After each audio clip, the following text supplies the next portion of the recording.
Since RLCS was gone for a weekend to make room for the CRL World Championship, the order of the regionals got kind of weird. North America and Europe were alternating for the first two regionals, but with the break for CRL, that meant that we had Europe do a regional, then no RLCS, and then instead of going back to North America, we get another European regional before closing out the season in North America. So with that in mind, there's no better time to look at what happened last time in Europe before we head into the last regional of the season. So let's get into it. Getting into the first day of this event, we saw maybe the least exciting first round that we've ever seen, because out of all 8 series, none of them went into Game 5. And 7 of those matches went as expected, with the higher seed in the matchup getting the win. The only exception to that was Guild taking a 3-1 win over G1, which meant that Guild got their revenge on G1 after they lost to them in the first round of the last event. But it also gave G1 a bad start that they really couldn't afford, because after missing out on the top 8 in the last tournament, they had to do well here if they wanted to keep their major chances alive. And with this loss, that already got a lot harder.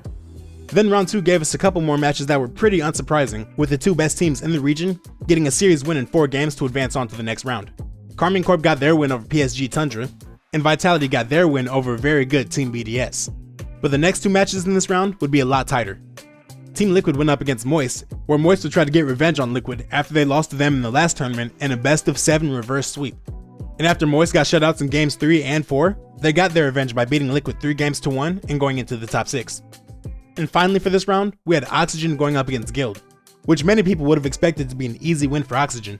But after Guild got the wins in Game 4 and Game 5, they pulled off the huge upset, which knocked Oxygen into the lower bracket and put Guild within the top 8 of an event for the first time all season. And just like G1, this loss put Oxygen in a really bad spot, because they also missed out on the top 8 last time around.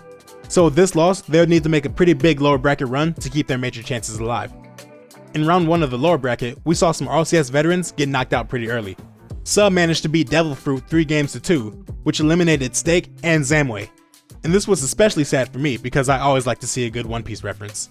Then we saw Metsanors get eliminated too when his team Forward lost in 4 games to Fu Facstop. But while some veterans were knocked out, other veterans were able to move on, because 2.5 Men, featuring Speed, Rizex, and Toxic, got the win in 4 games over Luna Galaxy, which was the old Monkeys roster. And this loss pretty much solidifies a really disappointing split for that team. After Smokes and Matane dropped Arju to bring on Raziers, expectations got a lot higher for this team. But now they've been knocked out in the first round in 2 straight tournaments, and this roster move clearly isn't going as planned. In the last match, we almost saw G1's tournament go from bad to much worse. They lost the first 2 games in their series to Monaco, including a 9-3 loss in Game 1. But G1 got the win in the last 3 games to pull off the reverse sweep and make it to the next round. And funnily enough, G1 scored exactly 3 goals in every game this series. I don't think that really means too much, but it's still kinda cool. But it was less cool that after this hard-fought victory against Monaco, they would now need to face off against a really good Team Liquid squad to stave off elimination. And while G1 got the win in the first game, that was their only win of the series, because Team Liquid took the next 3 and won the series in 4 games, meaning that for the second straight tournament, G1 missed out on the top 8, and now their major chances are effectively over. G1 had a really strong split during the winter with Mark by 8, making it all the way to the major through a tiebreaker, and getting a win over FaZe Clan in that major. But despite the improvement they had shown all season, they still decided to make a roster move by dropping Mark and bringing in Oli. And while it's of course unfair to say that it's all Oli's fault, it can't be denied that this roster move only made things worse for this team. But outside of this series, there are no more surprises in this round.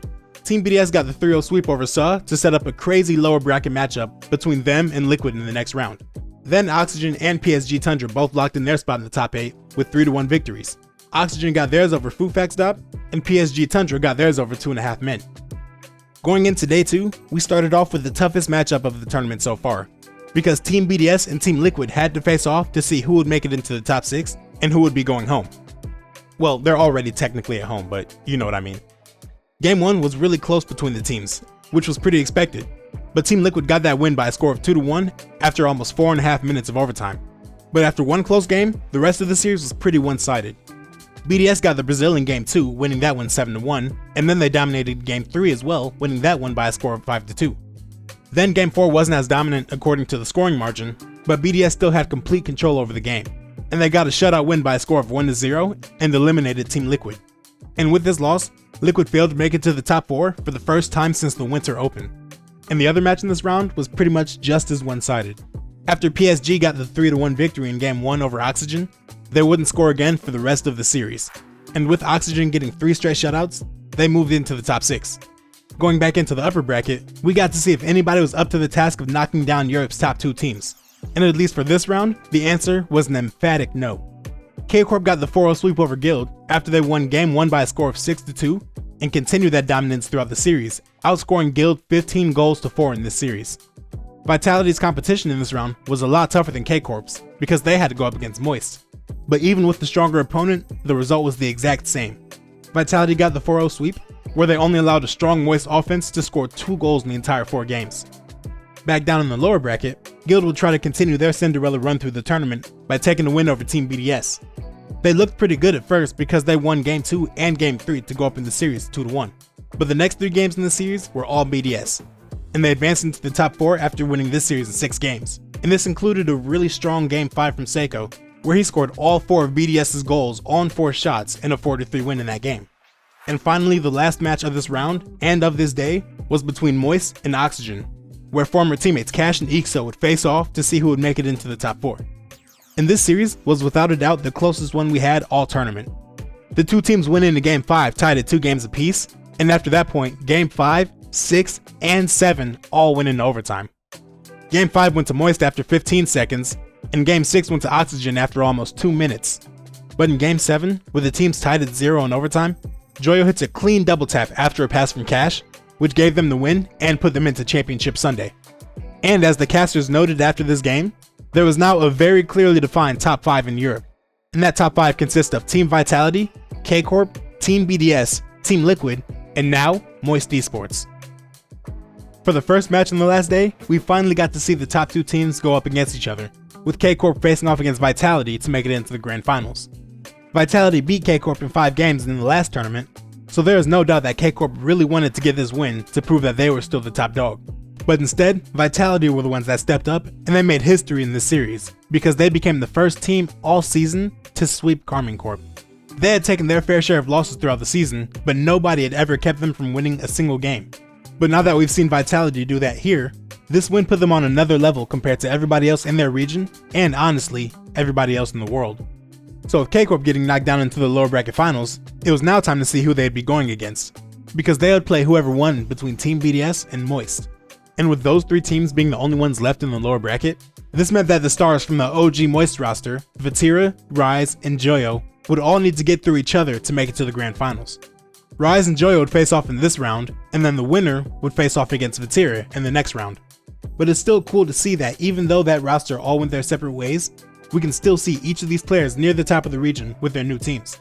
But as far as this first matchup is concerned, Moist won the first 2 games of the series, but then after a timeout from BDS, they got the next 2 wins, which prompted Moist to use their timeout.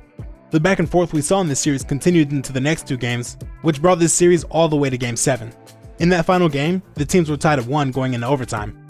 But about 40 seconds in, Monkey Moon throws a really strong infield pass to Seiko and gets it past the charging Cash, getting it into the goal for the series winner. And this was also his first goal of the series, but there literally could not have been a better time for it.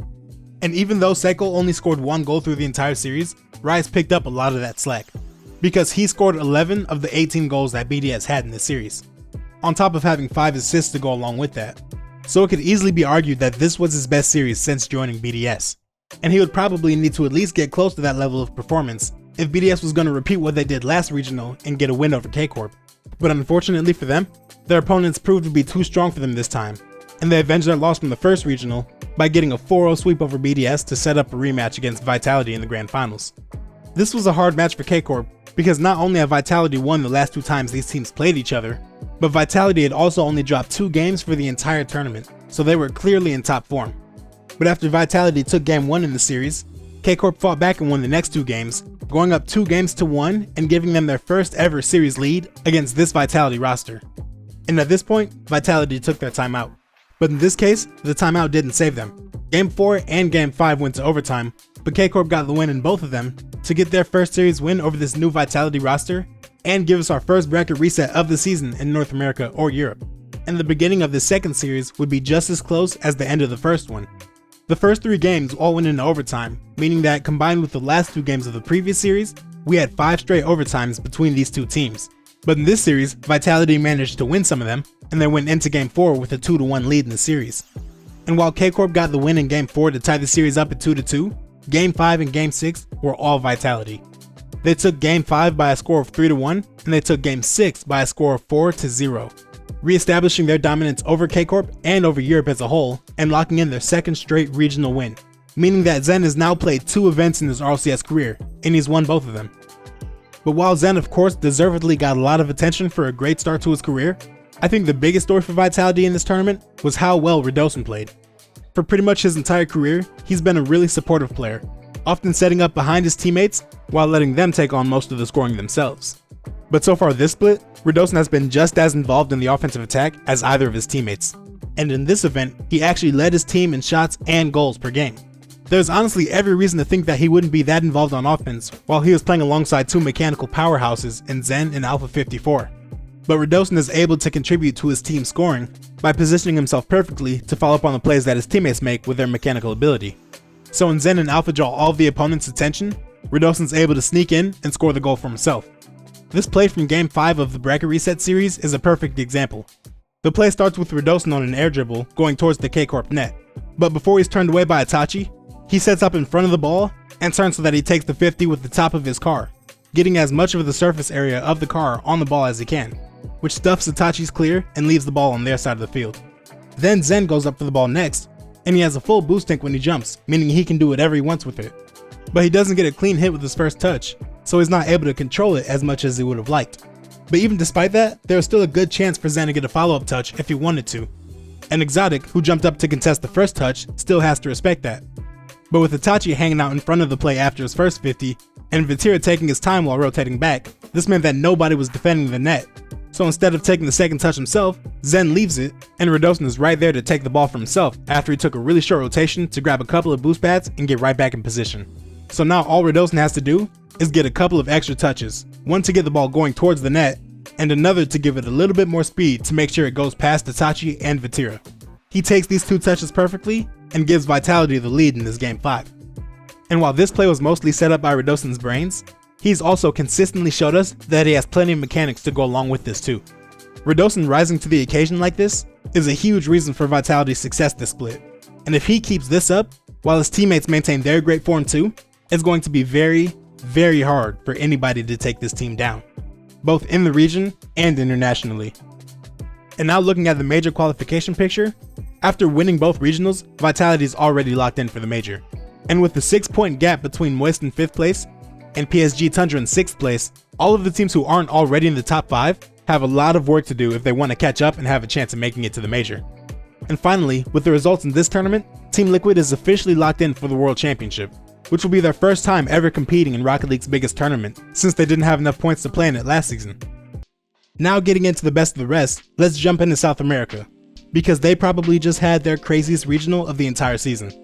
With Exceed not quite being able to live up to the lofty standard that they set for themselves in the winter split, the 4 teams we have in the spotlight in this region are Crew, who won the last regional, Team Secret, Ninjas in Pajamas, and W7M Esports. In the matches to determine who would make it to the upper bracket final, Crew took down W7M in 6 games, which was pretty expected, because even though W7M is really solid, Crew has still solidified their spot as the best team in the region at the moment. But the other match between Team Secret and NIP would give us our first big surprise of this regional, with NIP taking down Team Secret in 7 games, giving them by far their biggest win since they brought in Mata to replace Kyle. And that series would be followed up by a win that was probably even bigger, because they took down Crew Esports in 5 games to go on to the grand finals, beating the current best team in South America in the process. But down in the lower bracket, after W7M beat Era in 7 games, and Team Secret beat Shad's True Neutral team in 6 games, those 2 winners would go up against each other to see who would face off with Crew in the lower bracket final. W7M had always been a team to watch in this region, but to this point, they hadn't really proved that they were a real threat to the other top teams in South America. But on this Championship Sunday, that would officially change, because in their first series of the day, they took down Team Secret in 6 games. And while this win was of course a huge deal for them, just like NIP did in the upper bracket, W7M followed up this win with another even bigger win. Because when they faced off against Crew in the lower bracket final, they got the win in a 4-0 sweep, meaning that for the first time since the Fall Open, we would have a South American Grand Final that didn't have Team Secret or Crew. W7M finally proved that they deserve to be mentioned alongside the other top teams in the region, but in order to become the 4th different team to win a regional in South America this season, they would need to get 2 more series wins against NIP, and that of course wouldn't come easy. W7M won the first 2 games in the series, before NIP bounced back and got the next 2. So after 6 hard-fought games and 3 overtimes, the teams were tied at 3 games apiece, with NIP looking for their regional win and W7M looking for the bracket reset. And that Game 7 was just as tight as the rest of the series, but it went to NIP by a score of 1-0, after a very unfortunate own goal from Snips gave W7M a deficit that they couldn't come back from. And now looking at the major picture for this region, the tournament wins that Crew and NIP got have put them in the top 2 in the race for the major, but Team Secret and W7M aren't too far behind. So if either of them win the Spring Invitational, which they've both proven that they're capable of doing at this point, then the race for the Spring Major will be a really good one, just like the races for the other 2 majors were in this region too, since they are both decided by tiebreakers. So it's not too unlikely that we see this region go 3 for 3 in having tiebreakers before the international major. And if they do, I promise you're not going to want to miss it. Finally, let's quickly talk about APAC and Sub-Saharan Africa. Elevate seems to be back in full force within their region, because after missing out on the Winter Major to Gaming Gladiators, Elevate have now gotten their 2nd straight regional win for the Spring Split. And barring a catastrophic meltdown, it's very unlikely that we see them miss a 2nd straight major. And now following this result, they've officially locked in their place at the World Championship, to the surprise of literally nobody. And finally, in Sub-Saharan Africa, we once again only have one question to ask. Did Limitless lose? And no, they did not. Although this time, they did lose a single game in the Grand Finals. So you could say that things got pretty sweaty for them this time. And now with the region heading into their last event of the season, Limitless is of course already locked in for Worlds. But Nixa, Orlando Pirates, and French Class are all within 4 points of each other for this region's other spot at the World Championship. So it's going to be a tight race in this region all the way to the end. Alright, so before we go, I kind of have a confession to make.